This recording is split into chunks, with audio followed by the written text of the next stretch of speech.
నమస్కారం అండి. రాష్ట్ర వ్యాప్తంగా చాలా రోజుల నుంచి అనేక మంది యువత, అదేవిధంగా పౌరులందరూ కూడా ఎదురు చూస్తుంది కొత్త రైస్ కార్డు గురించి, రైస్ కార్డ్ సర్వీసెస్ గురించి. దీని వెనక జాప్యం ఎందుకు ఇంత జరిగిందనే దానిపైన ముందు వివరణిస్తాను. గత సంవత్సరం ఎన్నికల ముందు ఎలక్షన్ కమిషన్ ఉత్తర్వుల మేరకు కొత్త రైస్ కార్డ్స్ కానివ్వండి, ఈ సర్వీసెస్ ఏవైతే ఎనేబుల్ చేస్తామో గ్రామ సచివాలయం, వార్డు సచివాలయంలో వాటన్నింటినీ కూడా మార్చిలో నిలిపివేయడం జరిగింది. దాని తర్వాత గౌరవ సుప్రీంకోర్టు గారి ఆదేశాల మేరకు ఖచ్చితంగా ఈకేవైసీ జరగాలి కార్డుదారులది అనే అంశం పైన దేశవ్యాప్తంగా కూడా అనేక రాష్ట్రాల్లో ఈ కార్యక్రమం చేపట్టినప్పటి నుంచి కూడా ఆంధ్రప్రదేశ్లో ఎవరు ఊహించని విధంగా మనం చాలా ముందడుగు వేసి ఈకేవైసీ నమోదయ్యే విధంగా అందరినీ మేము ప్రోత్సహిస్తూ పౌరులను ఇబ్బంది పెట్టకుండా, గతంలో సచివాలయాలకు వెళ్లాల్సిన పరిస్థితి రాకుండా, అవసరమైతే మా ఈపాస్ట్ మెషిన్లు ఏవైతే రేషన్ అప్పుడు తీసుకుంటారో మీరు మెషిన్స్ ఉంటాయో వాటి ద్వారానే మీరు ఆ మార్పు తీసుకురావచ్చు అనే ఒక వెసులుబాటు కూడా కల్పించి 94.4% మేము ఈకేవైసీ పూర్తి చేయగలిగాం. అంటే ఈరోజు 1,46,21,223 రైస్ కార్డ్స్ ఉన్నాయి మన రాష్ట్రంలో. అంటే జనాభా ప్రకారంగా 4,24,59,028 మందికి మనం ఈ రైస్ కార్డులో నమోదు చేసుకుని ఈ డేటాబేస్ అంతా కూడా మేము సిద్ధం చేసుకున్నాం. ఈ 94.4%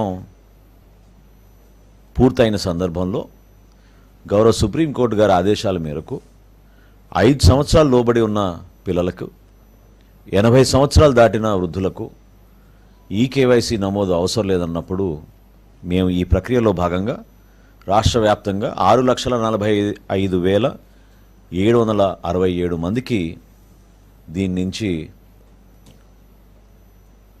తొలగించడం జరిగింది. తొలగించడం అంటే సర్వీసెస్ కాదు, వాళ్ళకి నమోదు చేసుకోవాల్సిన అవసరం లేదు. 6,45,767 బికాస్ 5 సంవత్సరాల లోపు ఉన్నారు, 80 సంవత్సరాలు దాటిన వారు ఉన్నారు కాబట్టి వాళ్ళకి ఈకేవైసీ నమోదు చేయలేదు. సో రేపటి నుంచి రాష్ట్ర వ్యాప్తంగా రైస్ కార్డ్ సర్వీసెస్ ఎనేబుల్ చేస్తున్నాం. దాని అర్థం ఏంటంటే కొత్త రైస్ కార్డు కోసం దరఖాస్తు చేసుకోవచ్చు.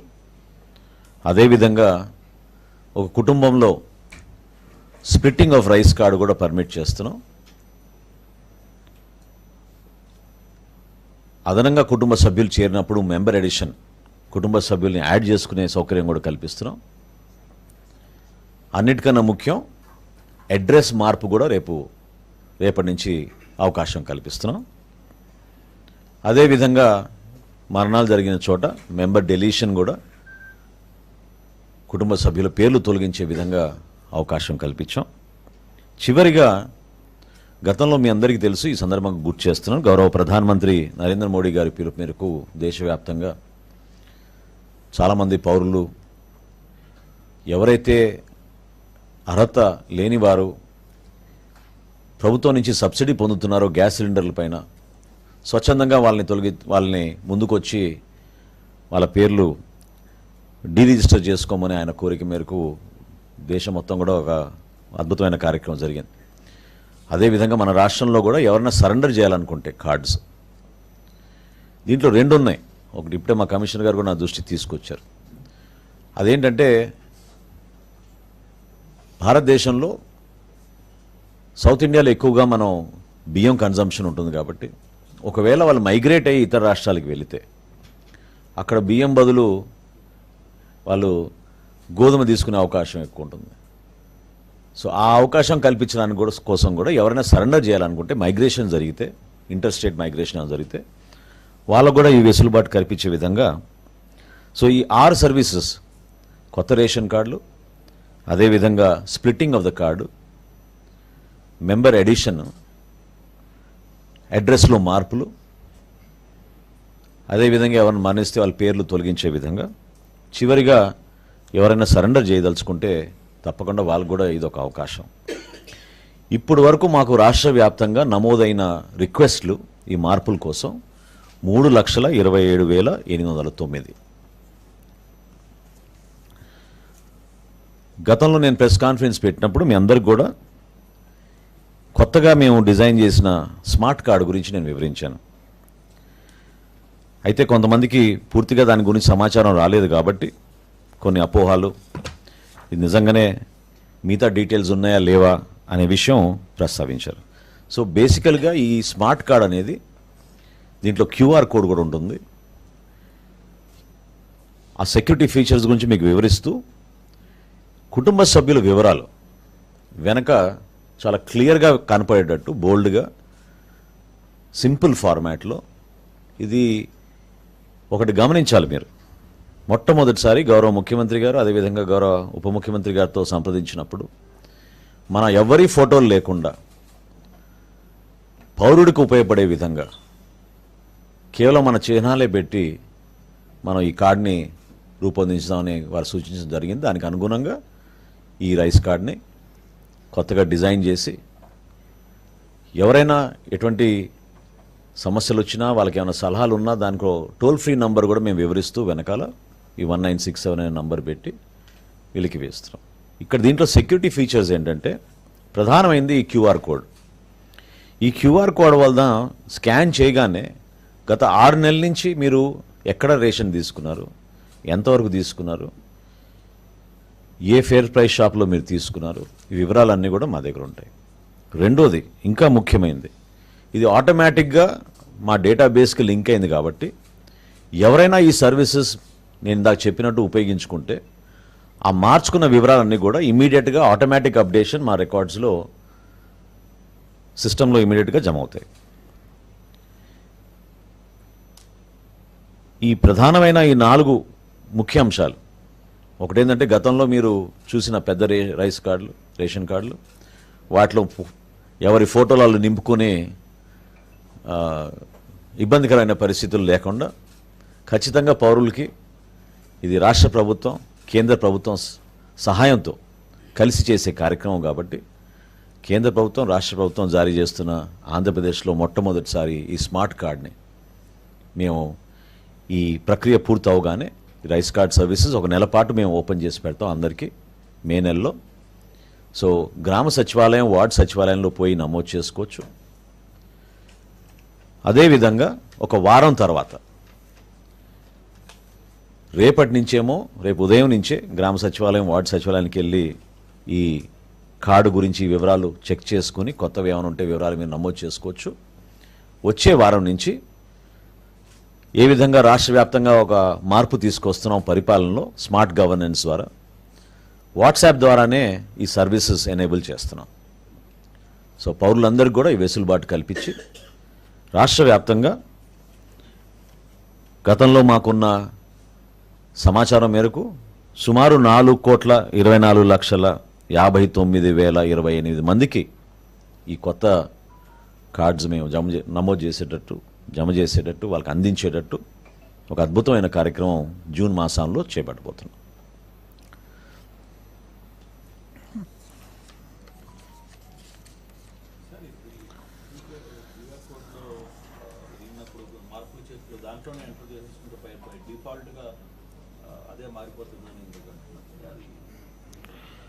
అంటే ఈ పాస్ మెషిన్లో మీరు ఆ చేంజెస్ చేసుకోవడానికి వెసులుబాటు కల్పిస్తున్నాం. 95% ఈ కేవైసీ అయిపోయింది. ఇంకా ఫర్దర్గా ఎవరైనా ఈ కార్డు నమోదు చేసి జారీ చేసిన తర్వాత ఎవరైనా చేంజెస్ చేసుకుంటే ఆ ఆటోమేటిక్ అప్డేషన్ మా సిస్టంలో జరిగిపోతుంది. దానికి ఇంకా ఫర్దర్గా మళ్ళీ మీరు 4 చోట్ల తిరగాల్సిన అవసరం లేకుండా డేటాబేస్లో మార్పులు ఇమీడియట్గా జరిగిపోతాయి. జూన్ మాసంలో మేము జారీ చేస్తాం కార్డ్స్.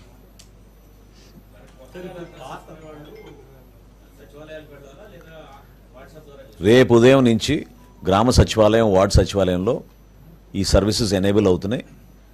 వాళ్ళందరూ కూడా పోయి నమోదు చేసుకోవచ్చు, మార్పులు చేయొచ్చు.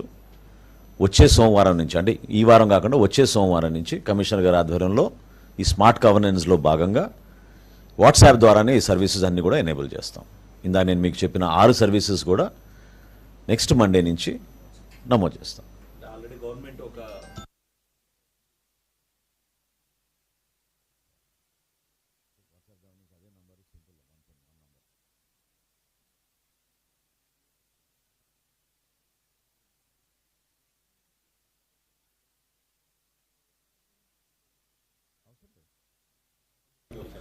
ఈ కేవైసీ 95% పూర్తయిందని చెప్తున్నా కదా మీకు.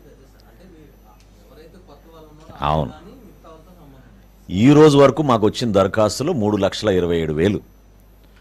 ఏది కొత్తగా మేము ఇందాక ప్రకటించిన 6 సర్వీసెస్ కూడా అడ్రస్ మార్పు కానివ్వండి, మెంబర్ ఎడిషన్ కానివ్వండి, మెంబర్ డిలీషన్ కానివ్వండి, ఈ విధంగా స్ప్లిట్టింగ్ ఆఫ్ కార్డ్స్ కానివ్వండి, కొత్తగా పెళ్ళైన వాళ్ళు కొత్త కార్డు ఖచ్చితంగా కపుల్స్ కోరుకుంటారు కాబట్టి వాళ్ళందరూ కూడా ఆ వెసులుబాటు కల్పించాం.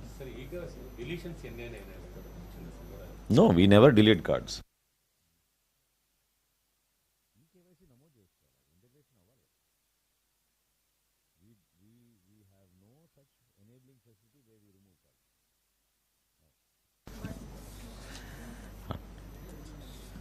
ఇది ఏం లేదు. నేను మీకు ఇచ్చిన సంఖ్య ఇంకా అంతకన్నా ఇంకేముంటుంది చెప్పండి.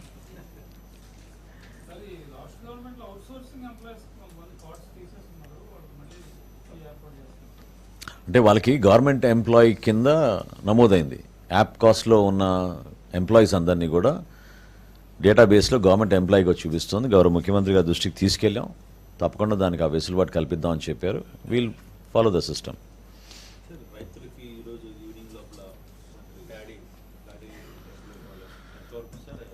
గత 3 రోజుల నుంచి ఉభయ గోదావరి జిల్లాలో పర్యటన పూర్తి చేసుకుని ఇప్పుడే వస్తున్నానండి. ఇప్పటివరకు పంట నష్టం గురించి కలెక్టర్లకు ఆదేశించారు గౌరవ ముఖ్యమంత్రి గారు. రేపు మధ్యాహ్నం కల్లా వివరాలు వస్తాయి. రేపు 2ంటికి గౌరవ ముఖ్యమంత్రి గారి దగ్గర సమీక్షా సమావేశం ఉంది. దాని తర్వాత యాక్చువల్ వివరాలు మీ అందరూ కూడా అందిస్తాం. ఈ ప్రధానంగా ఉమ్మడి తూర్పుగోదావరి జిల్లా, పశ్చిమ గోదావరి జిల్లాలో వర్షపాతం 7 సెంటీమీటర్ల వరకు నమోదైంది, అనుకోకుండా ఊహించని విధంగా. సో ఎక్కడైతే పంట నష్టం జరిగిందో దాని గురించి పూర్తి వివరాలు రైతు సహాయ కేంద్రాల్లో లెవెల్లో, అదేవిధంగా మండల స్థాయిలో వివరాలన్నీ కూడా సేకరిస్తున్నాం. తప్పకుండా రైతులను ఆదుకుంటామనే ఒక నమ్మకం, భరోసా ప్రభుత్వం నుంచి నిన్న గౌరవ ముఖ్యమంత్రి గారు ప్రకటించారు. పౌర సరఫరాల శాఖ నుంచి కూడా తడిసిన ధాన్యం ఖచ్చితంగా మేము కొనుగోలు చేసే విధంగా ఇన్స్ట్రక్షన్స్ ఇవ్వడం జరిగింది అధికారులకి. ఎవరు కూడా దాని గురించి ఆందోళన చెందాల్సిన అవసరం లేదు.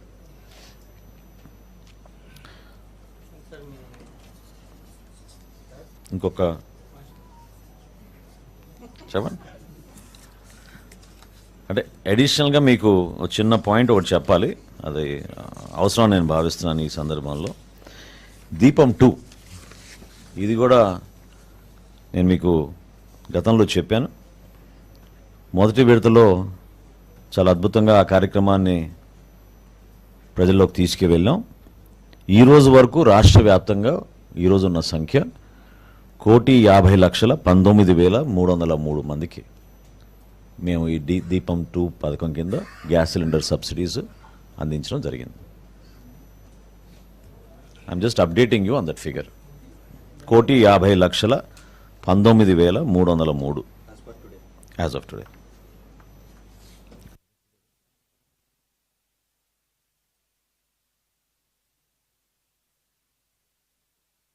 నాలుగు రోజులు ఓపిక పట్టండి.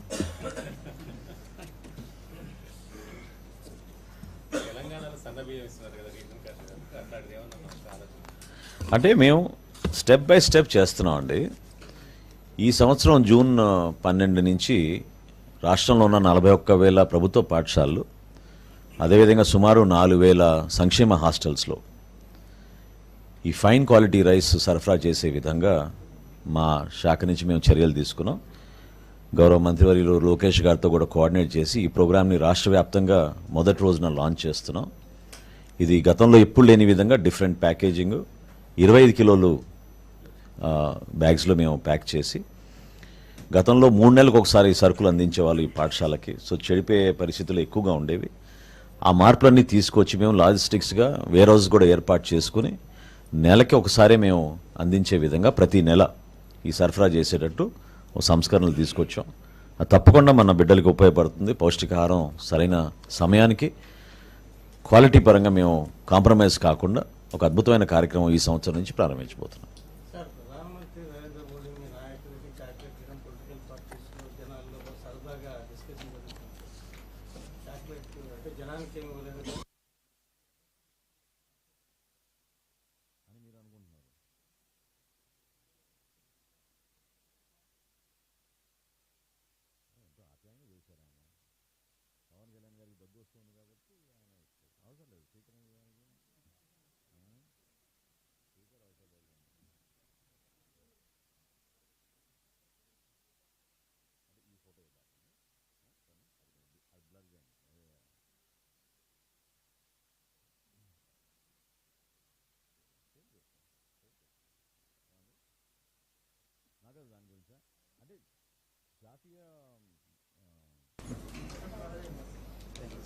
తీసుకుంటారా?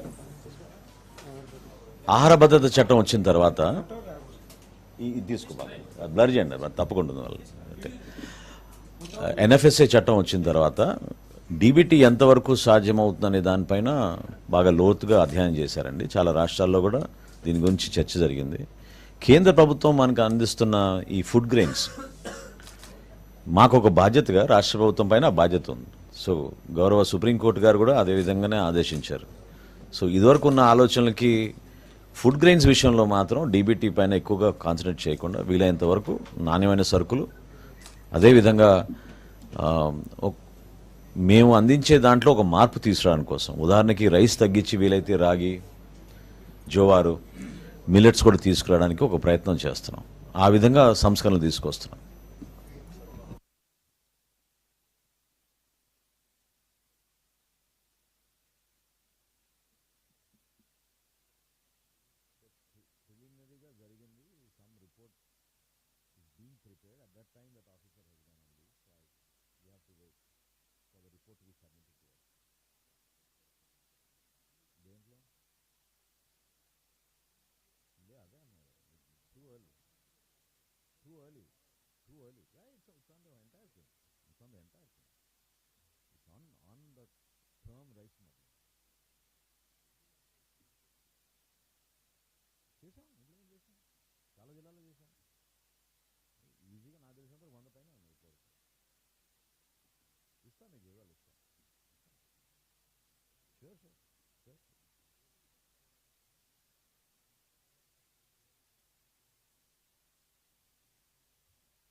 చేస్తున్నాం. We want give a direct to the house.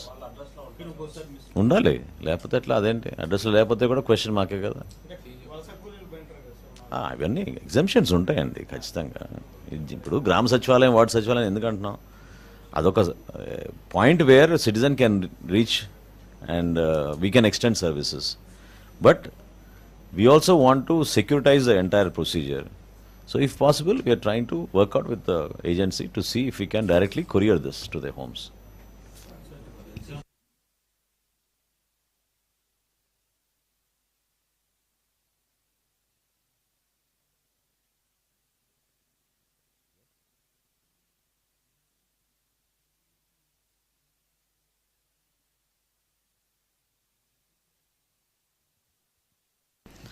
అంటే మీకు లెక్కలు చెప్పాను, 95% ఈ కేవైసీ అయిపోయింది.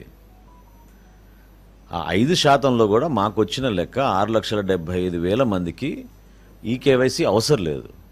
ఎందుకంటే 5 సంవత్సరాలు లోబడి ఉన్నారు, 80 సంవత్సరాలు దాటిన వారు ఉన్నారు. ఇంకెవరైనా ఉంటే వాళ్ళకి ఈ సర్వీసెస్ ఎక్స్టెండ్ చేస్తున్నాం. మీరు ఈ సర్వీసెస్ని ఉపయోగించుకొని ఆ మార్పులు చేయండి. మీ కార్డులో ఉన్న డీటెయిల్స్ కూడా ఒకసారి మళ్ళీ మీరు చెక్ చేసుకోండి. ఎందుకంటే మేము ప్రింట్అవుట్ చేసినాక మళ్ళీ మేము పంపించలేము కదా. వన్స్ అండ్ ఫర్ ఆల్ ఉపయోగించుకోవడానికి కార్డుని మీరు చెక్ చేసుకోండి. చెక్ చేసుకున్న తర్వాత మేము జూన్ మాసంలో రాష్ట్ర వ్యాప్తంగా వీళ్ళందరికీ కూడా డిస్ట్రిబ్యూట్ చేస్తాం.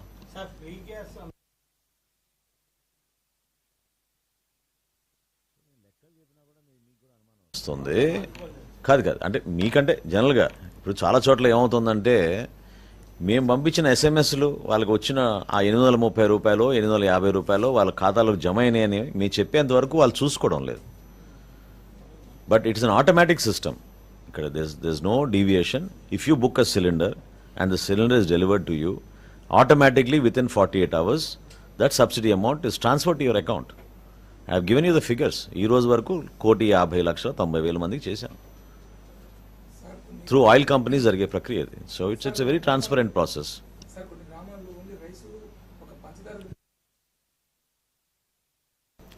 చేస్తాం. అంటే మేము అది సంస్కరణలని కాదు, మా ఆలోచన ఈ సంవత్సరం వీలైనంత వరకు మేము రాగిను జోవార్ కూడా ప్రజల్లోకి తీసుకొద్దామని ఒక ప్రయత్నం చేస్తున్నాం. సో ఆ సరుకులు కూడా మేము ఇంట్రడ్యూస్ చేస్తాం. కొంచెం సమయం ఇవ్వాలి మాకు అవి తప్పకుండా మేము ఈ సంవత్సరం తీసుకొస్తాం. చేస్తాం.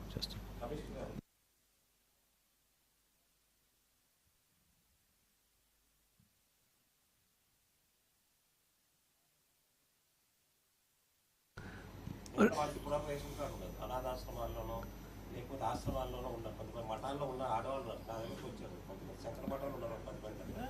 తప్పనిసరిగా అప్లై చేసుకోవచ్చండి. అట్లా పెన్షన్ కూడా రావట్లేదు. పెన్షన్కి వెళ్తే మీకు రేషన్ కార్డు లేదంటున్నారు. 80 years అబోవ్ ఉన్నారు. ఎవరైనా అండి అర్హతని బట్టి అప్లై చేసుకోవచ్చు. దాంట్లో ఎట్లాంటి అది లేదు, ఫ్రిక్షన్ ఏం లేదు. అండ్ తప్పనిసరిగా మేము కూడా ఇంకా దృష్టి సాధించి ఏదైతే వృద్ధ ఆశ్రమంలో ఉన్నారో లేక డిసేబుల్డ్ పర్సన్స్ ఉన్నారో డిపార్ట్మెంట్తో కూడా డిపార్ట్మెంట్ తాలూకా రిజిస్టర్ అయినటువంటి వాళ్ళు ఉన్నారంటే ఇది మంచి సూచన. మేము కూడా ప్రత్యేకంగా శ్రద్ధ చూపిస్తాం దీని గురించి. ఇప్పుడే చెప్పింది మీరు కొంచెం అర్థం చేసుకోండి. పాయింట్ నెంబర్ 1, వాళ్ళకి ఈ కేవైసీ అవసరం లేదు. కాకపోతే వాళ్ళు అప్లై చేసుకోవాలి కదా. అప్లై చేసుకుంటే తప్పకుండా 80 సంవత్సరాలు దాటిన వాళ్ళకి ఎవరికైనా ఈ కేవైసీ అవసరం లేదు. ఎందుకంటే వేలి ముద్దలు చాలా కష్టం కాబట్టి ఆ వెసులుబాటు కల్పించాం. కానీ మీరు చెప్పిన పాయింట్ కరెక్ట్. ఎవరైనా ఈ ఎన్జిఓస్లో పాపం ఆశ్రమాల్లో ఉన్న వాళ్ళు ఎవరికైనా కార్డ్స్ కావాలంటే తప్పకుండా వాళ్ళు కూడా ఈ అవకాశాన్ని ఉపయోగించుకుని నమోదు చేసుకోండి. గ్రామ సచివాలయం, వార్డు సచివాలయం చేసుకుంటే సరిపోతుంది. అక్కడి నుంచి వచ్చిన మా డేటా మేరకు తప్పకుండా వాళ్ళకు కూడా కార్డ్స్ మేము జారీ చేస్తాం.